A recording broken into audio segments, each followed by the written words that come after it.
श्री स्वामी समर्थ. जय जय स्वामी समर्थ.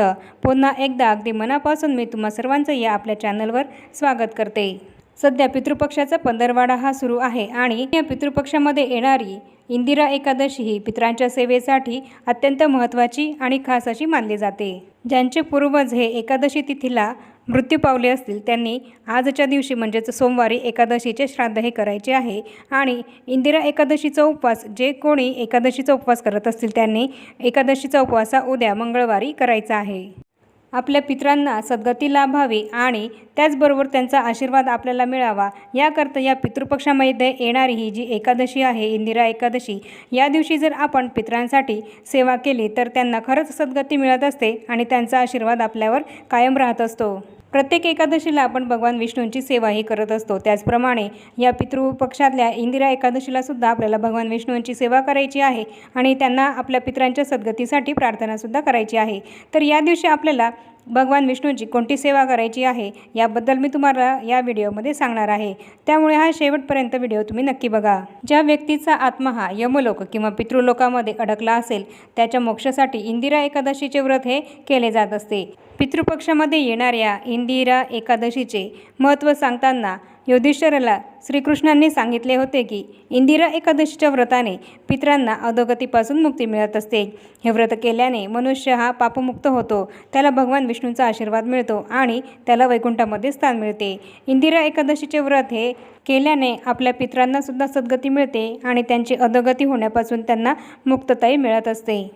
पंचांगानुसार यावर्षी भाद्रपद महिन्यातील कृष्ण पक्षातील एकादशी तिथी ही सोमवारी 9 ऑक्टोबरला दुपारी 12:36 सुरू होणार आहे आणि मंगळवारी 10 ऑक्टोबर रोजी दुपारी 3:08 संपणार आहे. अशा स्थितीमध्ये उदया तिथीच्या मान्यतेनुसार मंगळवारी म्हणजेच 10 ऑक्टोबरला आपल्याला इंदिरा एकादशीचे व्रत हे करायचे आहे. इंदिरा एकादशीचा उपवास जो कोणी करतो त्याच्यासाठी मोक्षाचे दरवाजे हे उघडले जातात असं मानलं जातं. इंदिरा एकादशीच्या दिवशी भक्तिभावाने व्रत आणि उपासना केल्याने आपल्या पितरांनाही मोक्ष प्राप्त होतो, त्यांच्या आत्म्याला शांती मिळते. या एकादशीला भगवान विष्णूंची पूजा करण्यासोबतच पितरांचे सुद्धा स्मरण हे आपण केले पाहिजे. या इंदिरा एकादशीचे महत्त्व काय आहे तर या इंदिरा एकादशीचे व्रत जो कोणी करतो त्यांच्यावर भगवान विष्णू प्रसन्न होतात आणि त्यांना त्यांच्या पूर्वजांचा पूर्ण आशीर्वाद हा मिळतो. त्याबरोबरच इंदिरा एकादशीच्या व्रताबद्दल असं सुद्धा म्हटलं जातं की जर आपण हे एकादशीचे व्रत केले आणि त्याचे पुण्य हे जर आपण आपल्या पूर्वजांना दान केले तर आपल्या पूर्वजांना काही कारणामुळे जर मोक्ष हा मिळू शकला नसेल तर त्यांना मोक्ष मिळतो, त्यांचा उद्धार होतो आणि त्यांच्या आत्म्याला शांती मिळते. यासोबतच हा उपवास जो कोणी करतो त्याला नरकात जावं लागत नाही असं सुद्धा या इंदिरा एकादशीबद्दल सांगितलं जातं. तर याप्रमाणे या पितृपक्षात ही इंदिरा एकादशी येते आणि या इंदिरा एकादशीला जर आपण आपल्या पितृंसाठी जर काही सेवा केली भगवान विष्णूंची तर आपल्या पितरांना जो काही त्रास होत असतो, ज्या काही त्रासात ते असतात त्यातून त्यांची मुक्तता होते आणि त्यांना सद्गतीही मिळते. त्यामुळे या एकादशीच्या दिवशी आपल्याला शक्य होईल तितकी भगवान विष्णूंची सेवा करायची आहे आणि त्याचबरोबर आपल्या पितरांचे सुद्धा स्मरण आपल्याला या दिवशी जरूर करायचे आहे. तर या दिवशी आपल्याला कोणती सेवा करायची आहे ते आता आपण बघूया. तर या एकादशीला आपल्याला संक्षिप्त श्रीमद भागवत जो 700 श्लोकी आहे त्या ग्रंथाचे आपल्याला पारायण करायचे आहे. एक पाठ पूर्ण आपल्याला या ग्रंथाचा एकादशीला करायचा आहे. आपल्या पितरांना सद्गती लाभावी आणि आपली पितृदोषातून मुक्तता व्हावी यासाठी या ग्रंथाचे पारायण करणं हे आपल्यासाठी अतिशय महत्त्वाचं असं आहे.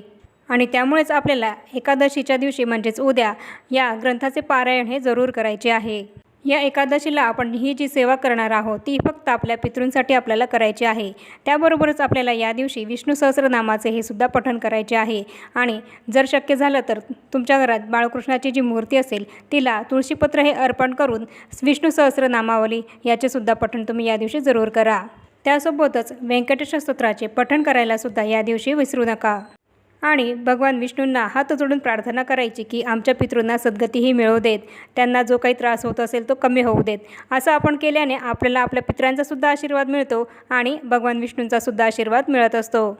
आणि या दिवशी जर ब्राह्मणांना भोजन देणं हे तुम्हाला शक्य असेल तर त्याप्रमाणे तुम्ही ब्राह्मणांना भोजनसुद्धा देऊ शकतात. आणि त्यासोबतच आपल्याला एकादशीच्या दिवशी आपल्या पितृंच्या सद्गतीसाठी पंचमहायज्ञ ही जी सेवा आहे ही सुद्धा आवर्जून करायची आहे. पितृपक्षामध्ये येणाऱ्या या इंदिरा एकादशीच्या सेवेचे फळ हे आपल्या पितरांनासुद्धा मिळत असते, त्यासोबतच ते आपल्यालासुद्धा मिळत असते. तर याप्रमाणे आजच्या या व्हिडिओमध्ये मी तुम्हाला सांगितले आहे की इंदिरा एकादशीचे जी पितृपक्षामध्ये ही एकादशी येते त्याचे काय महत्त्व आहे आणि त्याचबरोबर आपल्याला या दिवशी भगवान विष्णूंची त्याचबरोबर आपल्या पितरांसाठी काय सेवा करायची आहे याबद्दल मी तुम्हाला माहिती सांगितली आहे। तर त्याप्रमाणे तुम्हाला जी सेवा करणं शक्य होईल ती सेवा तुम्ही नक्की करा आणि जर शक्य होतच असेल तर संक्षिप्त 700 श्लोकी भागवत या ग्रंथाचे पारायण करायला विसरू नका। ही सेवा अत्यंत महत्त्वाची अशी सेवा आहे। त्यासोबतच भगवान विष्णूंना आपल्याला हात जोडून आपल्या पितॄंना मोक्ष मिळावा यासाठी सुद्धा विनंती करायची आहे, प्रार्थना करायची आहे। आणि या छोट्याशा माहितीसोबत आपण आपला आजचा हा व्हिडिओ इथेच थांबूया।